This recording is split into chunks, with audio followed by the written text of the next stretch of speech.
नमस्कार दोस्तों, Lucent mathematics profit and loss chapter के अंदर से यह है क्वेश्चन नंबर 17। इसकी स्टेटमेंट है कि दो प्रकार की चाय के क्रय मूल्य क्रमशः 180 रुपये प्रति किलोग्राम, 200 रुपये प्रति किलोग्राम, दो है ये दोनों दिए हुए इसके अंदर। इन्हें 5:3 के अनुपात में मिलाकर मिश्रण को 210 रुपये प्रति किलोग्राम की दर से बेचा जाता है। इससे उसे कितनी प्रतिशत लाभ होता है, कितने प्रतिशत लाभ होता है, इसके अंदर हमने लाभ प्रतिशत ज्ञात करना है। तो पहले हम मान लेते हैं जो पहली चाय है उसको हमने लिख लिया फर्स्ट टी, और सेकंड जो दूसरी चाय है उसको हमने लिख लिया सेकंड टी। तो 500 जो पहली चाय है वो 180 रुपये प्रति किलोग्राम है, तो इसके साथ में हम लिखते हैं 180 रुपये, इसका भाव लिख दिया है। और जो सेकंड है वो 200 रुपये प्रति किलोग्राम के हिसाब से है, वो उसका भाव हमने इसके नीचे लिख दिया है। तो हम पहली जो चाय है उसको हम 5 किलोग्राम खरीद रहे हैं, 5 किलोग्राम, और जो दूसरी चाय है उसको हम 3 किलोग्राम खरीद रहे हैं। तो 3 किलोग्राम खरीदने पर हमारे पास टोटल चाय कितनी हो गई, 5 किलोग्राम और 3 किलोग्राम दोनों यदि प्लस कर देते हैं तो हमारे पास 8 किलोग्राम का मिश्रण हो गया है। तो जो ये 8 किलोग्राम चाय है हमने कितने रुपए में ख़रीदी है, 8 किलोग्राम चाय का जो क्रय मूल्य है वो बन जाएगा हमारे पास, जो 5 किलोग्राम चाय है वो हमें 900 रुपये में मिलेगी।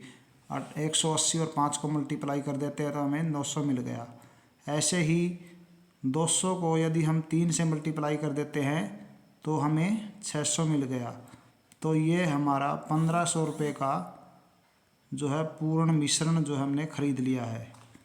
1500 रुपये हमारा सारे जो सारी चाय है इसका हमारा क्रय मूल्य हो गया है। अब इसके बाद हम देखते हैं ये मिश्रण जो बन गया है उसको 210 रुपये प्रति किलोग्राम की दर से बेचा जाता है। तो बेचने के लिए हम विक्रय मूल्य हम निकालते हैं। विक्रय मूल्य कितना होगा हमारे पास 210 और किसकी मल्टीप्लाई करेंगे हम, विक्रय मूल्य के अंदर हमने 8 किलोग्राम जो चाय बेचनी है, 8 को हम 210 रुपये प्रति किलोग्राम की दर से बेच रहे हैं। तो हमारे पास इनकी मल्टीप्लाई करने के बाद 1680 ये हमारा विक्रय मूल्य आ गया है। तो अब हमने देखना है कि लाभ कितना होगा। तो लाभ हमारे पास होगा जो विक्रय मूल्य है इसके अंदर से हम क्रय मूल्य माइनस कर रहे हैं, विक्रय मूल्य में से क्रय मूल्य हम माइनस करते हैं तो हमें 180 रुपये लाभ मिल जाता है। तो लाभ प्रतिशत हमें ज्ञात करना है। तो लाभ प्रतिशत का फार्मूला क्या है, लाभ प्रतिशत का फार्मूला है हमारे पास लाभ गुणा 100, 180 गुणा 100 बटे क्रय मूल्य। क्रय मूल्य हमारा था 1500 रुपये।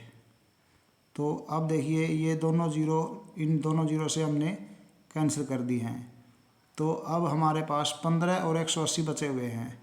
तो 180 को हम 15 से डिवाइड करते हैं तो हमारे पास 12 आ जाता है। तो हमारा डिवाइड करने के बाद आंसर आ गया 12। तो 12% लाभ प्रतिशत हमारा आ गया है। तो हमारा जो ऑप्शन सी है वो 12% दिया हुआ है। तो ऑप्शन सी इस क्वेश्चन का राइट आंसर बन जाता है। धन्यवाद।